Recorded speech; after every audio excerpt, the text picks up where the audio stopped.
How to use auto highlight in GoPro Quik. First of all, open the GoPro Quik app on your device. Next, go to the Studio tab located at the bottom and select the video or photo you want to enhance.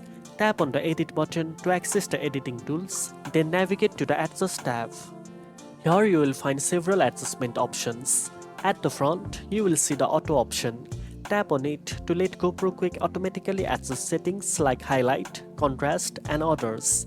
If you prefer manual control, you can use the highlight slider to customize the effect according to your preference. Using the auto highlight option helps quickly enhance your video or photo by optimizing bright areas and the overall look without the need for detailed manual adjustments. Take your time to preview the changes and tweak as needed until you are satisfied with the result. Once you are happy with the adjustments, tap Save to apply the changes. Now you know how to use auto highlight in GoPro Quik. If you found this video helpful, don't forget to like, share and subscribe for more editing tips. Thanks for watching and I'll see you in the next one.